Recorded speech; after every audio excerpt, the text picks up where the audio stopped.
ಓಂ ಸರ್ವತ್ರ ಪ್ರಸಿದ್ಧೋಪದೇಶಾತ್ ಓಂ.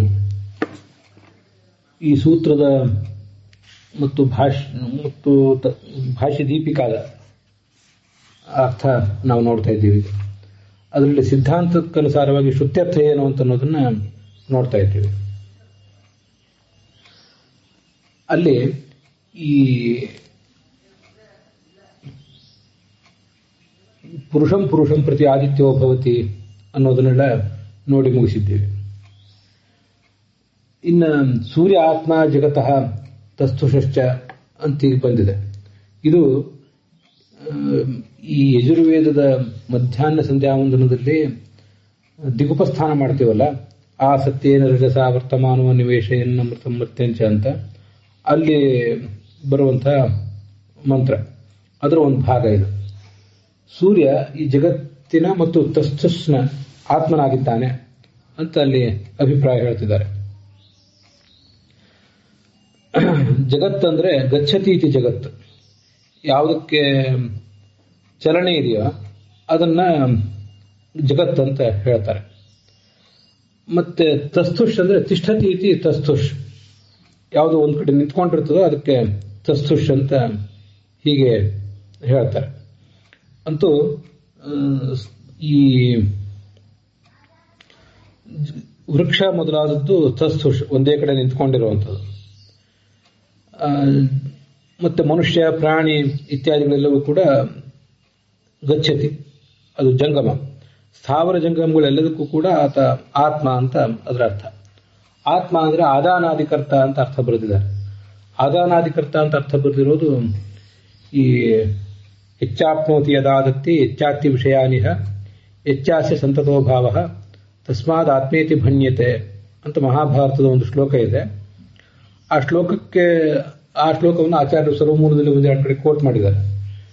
ಆಪ್ನೋತಿ ಎಲ್ಲ ಕಡೆ ವ್ಯಾಪಿಸಿಕೊಂಡಿದ್ದಾನೆ, ಆದತ್ತೆ ಸ್ವೀಕಾರ ಮಾಡ್ತಾನೆ, ಹೆಚ್ಚ ಅತಿ ವಿಷಯಾನಿಹ ವಿಷಯಗಳನ್ನು ಭೋಗಿಸ್ತಾನೆ, ಹೀಗೆಲ್ಲ ಅರ್ಥದಲ್ಲಿ ಪರಮಾತ್ಮನನ್ನು ಆತ್ಮ ಅಂತ ಹೇಳ್ತಾರೆ.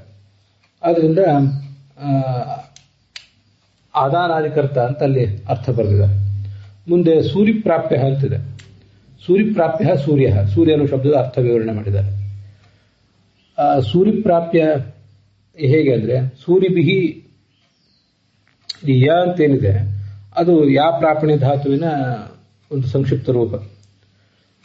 ಪ್ರಾಪ್ಯತೆ ಅಂತ ಅದರ ಅರ್ಥ ಅಷ್ಟೇ, ಅದು ಆಪಲ್ ವ್ಯಾಪ್ತವ ಧಾತು, ಅದನ್ನು ಇಲ್ಲಿ ಇಟ್ಕೊಂಡಿಲ್ಲ. ಅಲ್ಲಿ ಮೂಲದಲ್ಲಿರುವುದು ಸೂರ್ಯ. ಸೂರಿ ಎಂಬಲ್ಲಿರುವ ಎಂಬಲ್ಲಿರುವ ಇಕಾರ ಹೊರಟೋಗ್ತದೆ, ಸೂರ್ ಅಂತ ಉಳಿತದೆ. ಮತ್ತೆ ಯ ಅಂತ ಅನ್ನೋದು ಏನಿದೆ ಅವೆರಡು ಸೇರಿ ಸೂರ್ಯ ಅಂತ ಹೀಗಾಗ್ತದೆ. ಇದು ಈ ಐತರೇಯ ಉಪನಿಷತ್ತಿನ ಭಾಷ್ಯದಲ್ಲಿಯೂ ಬಂದಿದೆ, ಈಶಾವಾಸ್ಯ ಉಪನಿಷತ್ತಿನಲ್ಲೂ ಬಂದಿದೆ. ಪೂಷನ್ಯೇಕರ್ಷಿ ಯಮ ಸೂರ್ಯ ಪ್ರಾಜಾಪತ್ಯ ಹೀಗೆಲ್ಲ ಅರ್ಥ ವಿವರಣೆ ಮಾಡುವಾಗ ಅದು ಬಂದಿದೆ. ಐತರೇಯ ಉಪನಿಷತ್ತಿನ ಭಾಷ್ಯದಲ್ಲಿ ಕೂಡ ಅದು ಇದ್ರೆ ಅದನ್ನು ಗಮನಿಸಬಹುದು. ಅಂತಹ ಆ ಸೂರ್ಯ ಆಪ್ರಾಹ ಅಂದ್ರೆ ಆಸಮಂತಾತ್ ಅಪೂರಯತ್, ಎಲ್ಲ ಕಡೆ ತುಂಬಿಕೊಂಡಿದ್ದಾನೆ. ದಿವಂ ಪೃಥ್ವೀಂ ಅಂತರಿಕ್ಷಂ ಚ, ಆ ಪ್ರಾದ್ಯಾವ ಪೃಥ್ವಿ ಅಂತರಿಕ್ಷಂ ಅಂತ ಹೀಗೆ ಬರ್ತದೆ. ಹೀಗೆ ಭೂ ಭುವಃ ಭುಸ್ವಃ ಈ ಮೂರು ಲೋಕಗಳನ್ನು ಕೂಡ ಆತ ತುಂಬಿಕೊಂಡಿದ್ದಾನೆ ಅಂತ. ಆಪ್ರಾಹ ಅನ್ನೋದು ಕ್ರಿಯಾಪದ. ಮುಂದೆ ಏತಮಸ್ಯಾಂ ಏತಂ ದಿವಿ ಏತಂ ಆಕಾಶೆ ಅಂತ ಹೀಗೆಲ್ಲ ಇದೆಯಲ್ಲ, ಅದಕ್ಕೆಲ್ಲದಕ್ಕೂ ಕೂಡ ಸಪ್ತಮ್ಯಂತೈ ಪ್ರತ್ಯೇಕಂ ಸಂಬಂಧ. ಈ ಅಸ್ಯಾಂ ದಿವಿ ಆಕಾಶೆ ಅಂತ ಹೀಗೆಲ್ಲ ಸಪ್ತಮಿ ವಿಭಕ್ತಿಗಳಿದೆಯಲ್ಲ, ಆ ಸಪ್ತಮಿ ವಿಭಕ್ತಿಗಳಲ್ಲಿ ಸಪ್ತಮಿ ವಿಭಕ್ತಿ ಅಂತವಾದ ಶಬ್ದದಿಂದ ವಾಚ್ಯವಾದ ಅರ್ಥದಲ್ಲಿ ಏತಂ ಅಂತ ಅನ್ನೋದಕ್ಕೆ ಅನ್ವಯ. ಏತಮಿತ್ಯಂತಾದಿನ ಸಪ್ತಮ್ಯಂತಾನಂ ಪದಾನಂ. ಅದರ ಒಟ್ಟಾರೆ ಅರ್ಥ ಏನಾಗ್ತದೆ ಅಂದ್ರೆ, ತಥಾಚ ಬಹ್ವೃಚಾಹ ಋಗ್ವೇದಿನಃ, ಈ ಬಹ್ವೃಚಾಹ ಅನ್ನೋ ಶಬ್ದಕ್ಕೆ ಅರ್ಥ ಋಗ್ವೇದಿಗಳು ಅಂತ. ಅವರು ಏತಂ ಹೇವ ಈ ಭಗವಂತನನ್ನೇ ಅನ್ವಯ ತೋರಿಸ್ತಾ ಇದ್ದಾರೆ. ಅದನ್ನು ಗಮನಿಸಿ. ಪುರುಷಗತ ಆದಿತ್ಯಮೇವ, ಪುರುಷನಲ್ಲಿರುವಂತಹ ಜೀವನಲ್ಲಿರುವಂತಹ ಆದಿತ್ಯನನ್ನೇ, ಇದೇ ಆದಿತ್ಯನನ್ನ ಮಹತ್ಯುಕ್ತೆ ಮಹದುಕ್ತ ನಾಮಕ ಬೃಹತಿ ಸಹಸ್ರೇ ಅದಕ್ಕೆ ಮಹದುಕ್ತ ಅಥವಾ ಬೃಹದುಕ್ತ ಅಂತಾರೆ.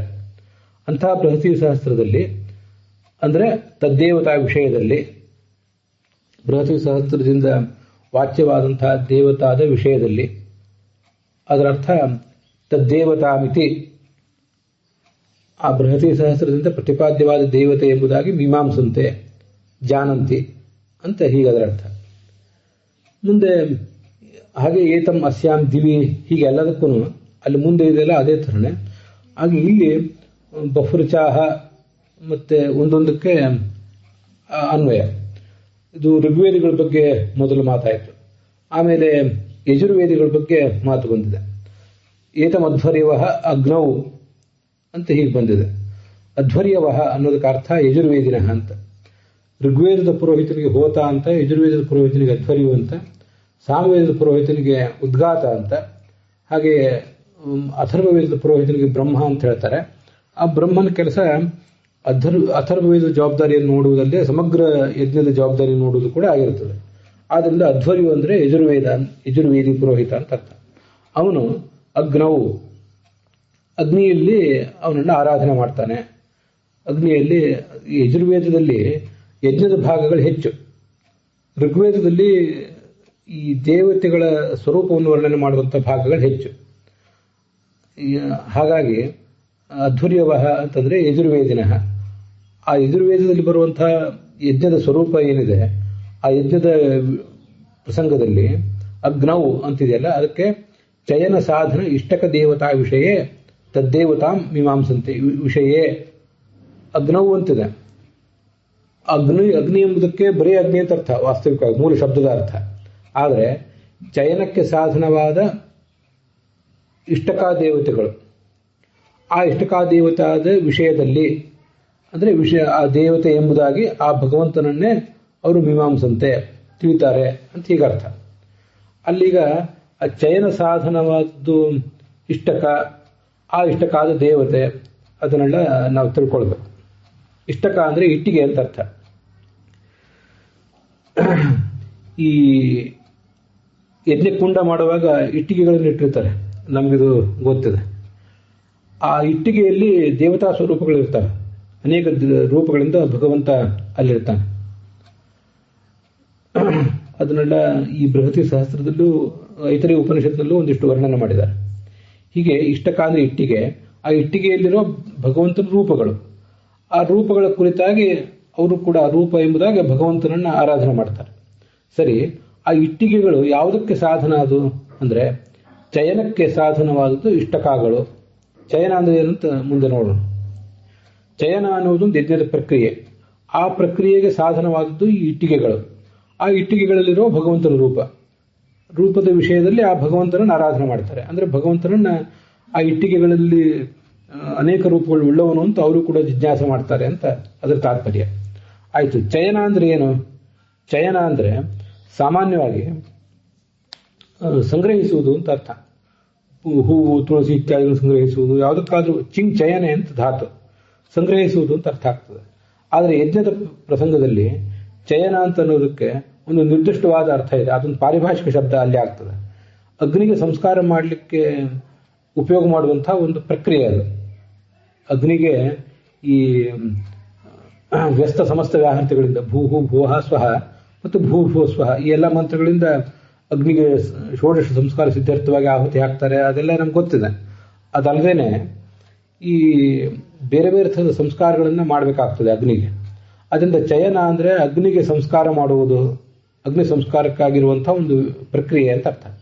ಅದಕ್ಕೆ ಸಾಧನವಾದದ್ದು ಈ ಇಟ್ಟಿಗೆಗಳು ಅಂತ ಇಷ್ಟದರ ಅರ್ಥ. ಸರಿ, ಆ ಚಯನಕ್ಕೆ ಸಾಧನವಾದ ಇಟ್ಟಿಗೆಗಳನ್ನು ಇಡುವುದು ಇದೆಯಲ್ಲ, ಅದು ಅನೇಕ ಥರ ಇದೆ. ಈಗ ನಾವೇನು ಯಜ್ಞಗಳನ್ನು ಮಾಡ್ತೀವಿ, ಅಲ್ಲೊಂದು ಯಜ್ಞಕುಂಡ ಮಾಡಿರ್ತಾರೆ ಸಾಮಾನ್ಯವಾಗಿ. ಭಿನ್ನ ಭಿನ್ನ ಆಕಾರಗಳ ಯಜ್ಞಕುಂಡವನ್ನೇನು ಮಾಡಿರೋದಿಲ್ಲ.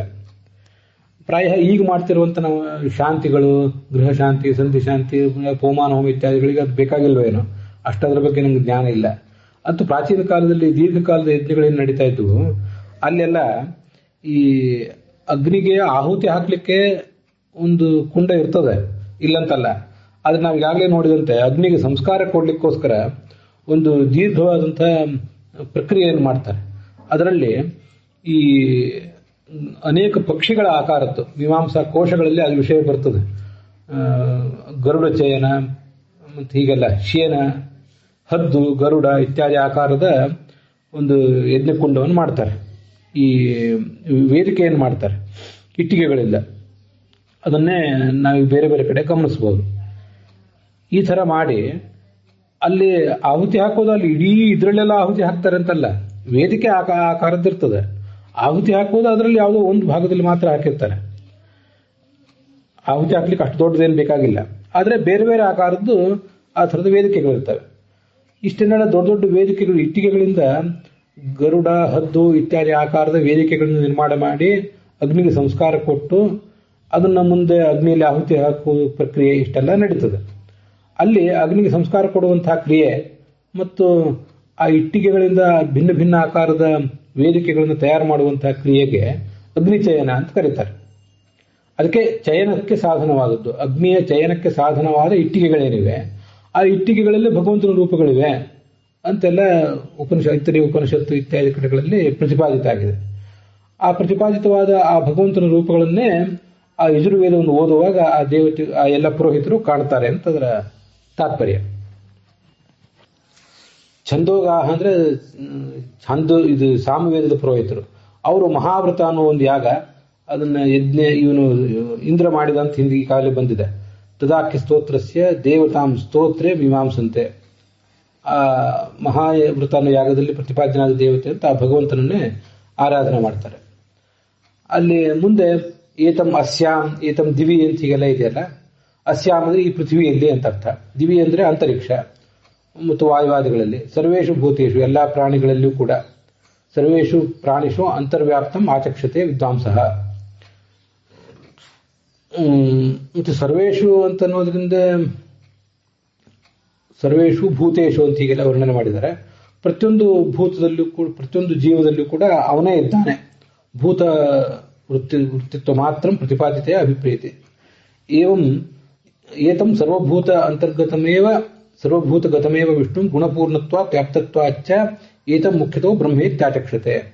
ಎಲ್ಲಾ ಪ್ರಾಣಿಗಳಲ್ಲಿ ಇರುವಂತಹ ಈ ವಿಷ್ಣುವನ್ನೇ ಗುಣಪೂರ್ಣನಾದ್ರಿಂದ, ವ್ಯಾಪ್ತನಾದ್ರಿಂದ, ಮುಖ್ಯ ವೃತ್ತಿಯಿಂದ ಬ್ರಹ್ಮ ಎಂಬ ಶಬ್ದದಿಂದ ಇವರು ಹೇಳ್ತಾರೆ ಅಂತ ಅದರ ತಾತ್ಪರ್ಯ. ಅದರ ಮುಂದಿನ ಪೇಜಿನಲ್ಲಿ 204ನೇ ಪೇಜಿನಲ್ಲಿ ಅಲ್ಲಿ ಈ ನಸ್ಥಾನಾಧಿಕರಣ ಟೀಕಾಯಾಂತು ಅಂತಿದೆ. ನಸ್ಥಾನತೋಪ್ಯುಭಯಲಿಂಗಂ ಅಂತ ಒಂದು ಸೂತ್ರ ಇದೆ, ಮುಂದೆ ಸೂತ್ರ ಬರ್ತದೆ. ಅದರ ಟೀಕಾದಲ್ಲಿ, ತತ್ವಪ್ರಕಾಶಿಕಾದಲ್ಲಿ ಇದ್ದಿರಬೇಕು ಅಥವಾ ಅವನು ವ್ಯಾಖ್ಯಾನ ಟೀಕಾದಲ್ಲಿ ಇದ್ದಿರಬೇಕು. ಸರ್ವೇಷು ಭೂತೇಶು ಅನ್ನೋದಕ್ಕೆ ನಾವೀಗ ಎಲ್ಲ ಜೀವರು ಅಂತ ಅರ್ಥ ಮಾಡಿದ್ವಿ. ಅವರು ಚಕ್ಷುರಾದಿ ಸ್ಥಾನೇಶು, ಚಕ್ಷುಷು ಶ್ರೋತ್ರ ಮೊದಲಾದ ಸ್ಥಾನದಲ್ಲಿ ಅಂತ ಜಯತೀರ್ಥರು ಅರ್ಥ ಮಾಡಿದ್ದಾರೆ. ಏತಂ ಏಕಮೇವ ಬ್ರಹ್ಮ ಗುಣಪೂರ್ಣ ಮಾಚಕ್ಷತೆ. ಇದೇ ಗುಣಪೂರ್ಣನಾದ ಬ್ರಹ್ಮನನ್ನೇ ಚಕ್ಷುರಾದಿ ಸ್ಥಾನಗಳಲ್ಲಿದ್ದಾನೆ ಅಂತ ಕೂಡ ಅರ್ಥ ಮಾಡಿದ್ದಾರೆ. ಇದಿಷ್ಟು ಸಿದ್ಧಾಂತದ ಅರ್ಥ. ಆದರೆ ಪೂರ್ವ ಪಕ್ಷಿಗೆ ಈ ಸಿದ್ಧಾಂತದ ಅರ್ಥ ಗೊತ್ತಾಗಲಿಲ್ಲ. ತಸ್ಯ ಅನ್ನೋದಕ್ಕೆ ನಾವು ಆ ಸಂವತ್ಸರ ಪುರುಷನಾದ ಚತುರ್ಮುಖ ಬ್ರಹ್ಮನ ಅಂತರ್ಯಾಮಿ ಆದವನು ಈ ಆದಿತ್ಯ ಅಂತ ಅರ್ಥ ಮಾಡಿದ್ವಲ್ಲ, ಅದು ಅವರಿಗೆ ಗೊತ್ತಾಗದೆ ತಸ್ಯ ಏತಸ್ಯ ಪ್ರಕೃತ ಪ್ರಸಿದ್ಧ ಸಂವತ್ಸರಸ್ಯ. ಇದು ನೋಡಿ, ತಸ್ಯ ಅಂದ್ರೆ ನಾವೀಗ ನೋಡ್ತಿರುವ ವರ್ಷ ಇದೆಯಲ್ಲ, ಒಂದು ವರ್ಷ, 1 ಇಯರ್, ಅದೇ ಪ್ರಕೃತವಾದ್ದು ಪ್ರಸಿದ್ಧವಾದದ್ದು ಸಂವತ್ಸರ. ಆ ಸಂವತ್ಸರದ ನಿಯಾಮಕ ಈ ಆದಿತ್ಯ ಸೂರ್ಯ ಅಂತ ಅರ್ಥ ಮಾಡ್ತಾರೆ. ಯಾಕೆಂದ್ರೆ ಅದು ದಿನಾನಾಮಧಿಪ ಸೂರ್ಯ ಪಕ್ಷಮಾಸಾಬ್ದಪಃ ಶಶಿ ಅಂತ ಹೀಗೆ ಒಂದು ಮಾತಿದೆ. ಎಲ್ಲ ದಿನಗಳಿಗೂ ಕೂಡ ಸೂರ್ಯನನ್ನು ದಿನೇಶ ಅಂತಾರೆ. ದಿನಗಳು ಅಂತ ಅನ್ನೋದು ಅವಲಂಬಿತ ಆಗಿರುವುದು ಸೂರ್ಯನ ಚಲನೆ ಮೇಲೆ. ದಿನಗಳ 360 ದಿನಗಳು ಕೂಡ ಸೂರ್ಯನ ಚಲನೆ ಮೇಲೆ ಅವಲಂಬಿತ ಆಗಿರ್ತವೆ. ಹೀಗೆ ಸೂರ್ಯನನ್ನು ದಿನೇಶ ಅಂತ ಹೇಳ್ತಾರೆ. ಪಕ್ಷ ಮತ್ತು ಮಾಸಗಳಿಗೆ ಈ ಚಂದ್ರನನ್ನ ಅಧಿಪತಿ ಅಂತ ಹೇಳ್ತಾರೆ. ಅದು ಚಂದ್ರನ ಚಲನೆಯ ಮೇಲೆ ಪಕ್ಷ ಮತ್ತು ಮಾಸಗಳು ಇವೆಲ್ಲ ಇರೋದು. ಒಂದು 15 ಪಕ್ಷ ಅಂದ್ರೆ ಹುಣ್ಣಿಮೆ, ಅಮಾವಾಸ್ಯೆ ಇದೆಲ್ಲ ಚಂದ್ರನ ಚಲನೆಯ ಮೇಲೆ. ಹಾಗೆ ಮಾಸಗಳು ಕೂಡ ಭಾದ್ರಪದ ಮಾಸ, ಅಶ್ವಿನ ಮಾಸ ಇವೆಲ್ಲ ಯಾವ ಹುಣ್ಣಿಮೆ ದಿವಸ ಯಾವ ನಕ್ಷತ್ರದ ಜೊತೆಗೆ ಚಂದ್ರ ಇರ್ತಾನ, ಭಾದ್ರಪದ ನಕ್ಷತ್ರದ ಜೊತೆಗಿದ್ರೆ ಅದನ್ನು ಭಾದ್ರಪದ ಮಾಸ ಅಂತ ಹೇಳ್ತಾರೆ. ಅಂತೂ ಅದೆಲ್ಲ ಚಂದ್ರಂದು. ಈ ಸಂವತ್ಸರಕ್ಕೆ ಆದಿತ್ಯ ಅಂದ್ರೆ ಸೂರ್ಯ ರಸ ಅಂತ ಹೇಳುವಾಗ ಪ್ರತಿಯೊಂದು ವರ್ಷವೂ ಕೂಡ ಸೂರ್ಯನ ಮೇಲೆ ಅವಲಂಬಿತ. ಆದ್ರಿಂದ ಸೂರ್ಯನನ್ನೇ ಇಟ್ಕೋಬೇಕು ಅಂತ ಅವರು ಅಭಿಪ್ರಾಯ ಪಡ್ತಾರೆ. ಮೂಲ ಸಿದ್ಧಾಂತ, ನಮ್ಮ ಸಿದ್ಧಾಂತದ ಅರ್ಥವನ್ನು ಅವರು ತಿಳಿಯದೆ ಅಂತ ಅರ್ಥ. ಅಲ್ಲಿಗೆ ಈ ಭಾಗ ಸಮಾಪ್ತ ಆಗಿದೆ.